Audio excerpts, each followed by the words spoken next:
Welcome to our series of expert interviews on climate change, agriculture and innovations. Today we have the pleasure of hosting Dr. Vinay Nangia. He's research team leader, soils, waters and agronomy at ICADA, the International Center for Agricultural Research in the Dry Areas. Today we would like to discuss 3 questions with you.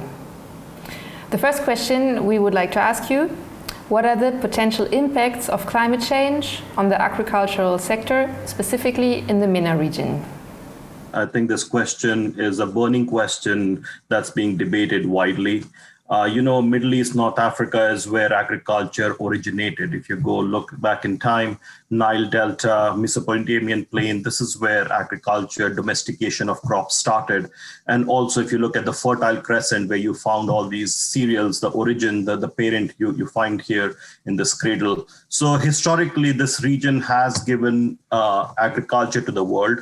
But naturally, the region is not blessed with enough natural resources to support agriculture in general. And if you look at the trends, like in the past 50 years, if you look at the trends, how things have shaped up, the global economy has increased, the poverty levels have declined, people have become more affluent, people wish to consume diets which require more water.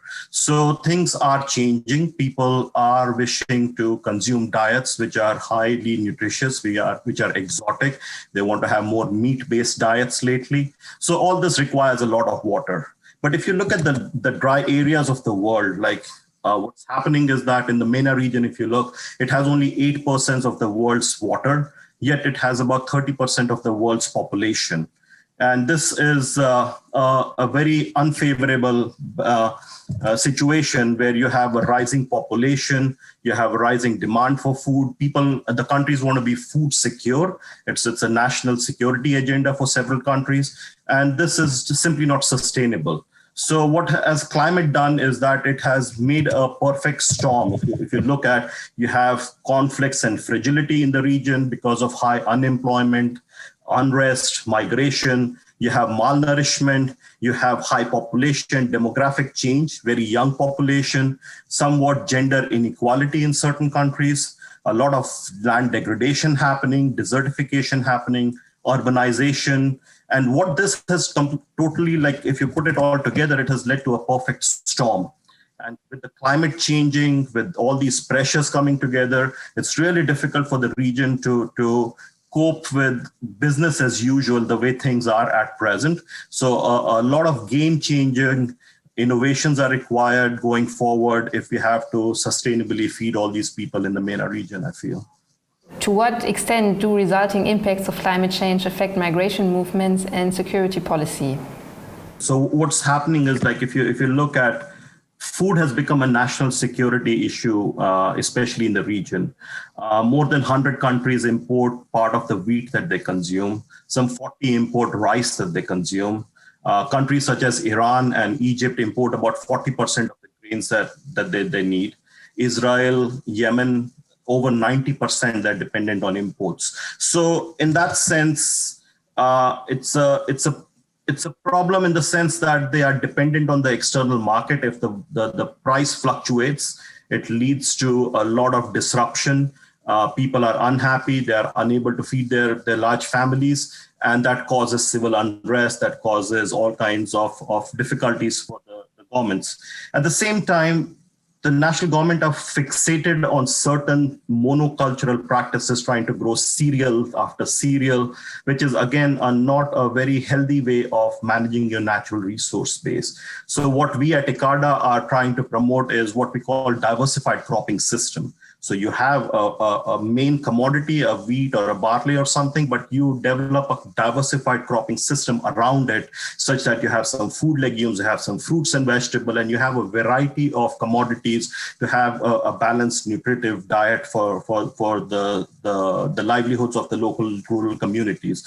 So that's the way forward, to have a lower environmental footprint, try to choose crops that are good for your diets, at the same time require lesser of the natural resource base. So if you have a cereal legume rotation, you have biological nitrogen fixation, and in general helps you improve the soil health and have higher profitability, higher sustainability, and build resilience to shocks. So that's what we are trying to do. The second thing that we are working on is trying to develop varieties which are drought tolerant, heat tolerant, salinity tolerant.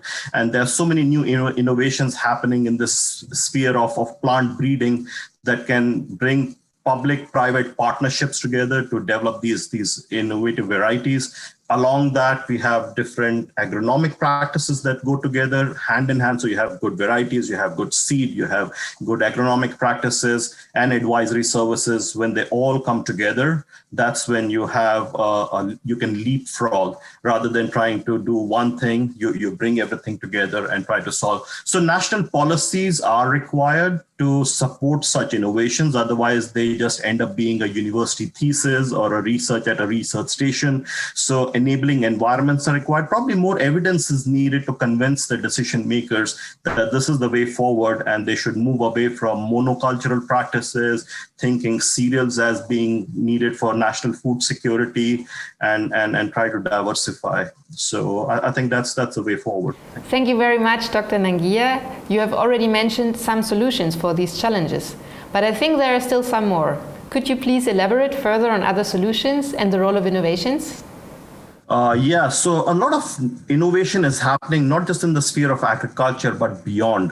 If you look at like 3D printing, if you look at nanotechnology, if you look at the solar energy or the price of cellular network coming down and being available extensively in the rural areas and farmers having access to smartphones, drone technologies. So much of new innovation is happening within agriculture and beyond, which is helping leapfrog from what's happening on the ground and also making youth interested in engaging with the agriculture sector. That's really important. What has happened is youth was not interested because agriculture was associated with labor intensive, being in the field all the time, and not so rewarding. So people would rather go to cities, live in slums, do odd jobs, rather than trying to stay back home and contribute to agriculture. But now you have so many startups coming, you have so many young entrepreneurs wanting to develop smartphone application.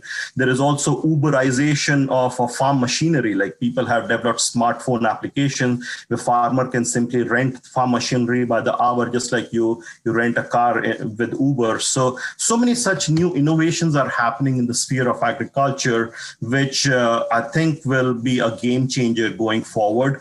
Just take the example of precision agriculture. What we have seen is that the first agriculture revolution that happened in 1900s to 1930s, what about mechanization?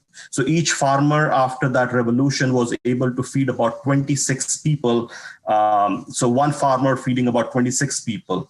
And if you go further in 1960s, when you had the Green Revolution, you had new genetic modification, you have intensive fertilization, and that led to farmer feeding about 156 people, each farmer producing enough food for 156. And now what we are seeing is that by 2050, we are expecting a population of about 9.6 billion people, and we'll have to produce for so many people, and we don't have enough farmers anymore around to be doing this. So what we are seeing is that what the projection is that if you embrace precision farming, precision agriculture, each farmer should be able to produce enough food for 265 people.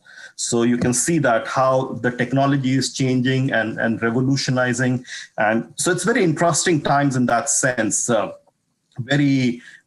Youth is interested, private sector is interested. There's so many different applications are coming along. Mechanization is happening. Solar irrigation, solar desalination is another game changer in the region. I think some areas that are unable to adopt water saving technologies just because they don't have access to electricity.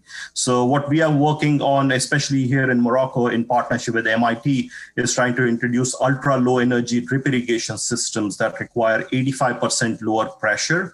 And that's why you you can have this very small pump and 1 or 2 solar panels irrigating olive orchards, argan orchards, or citrus.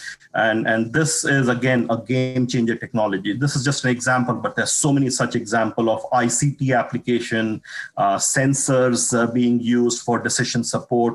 So I think that's the way forward. Next 10 years will be very different from how agriculture looks today. Ein Angebot der Konrad Adenauer Stiftung.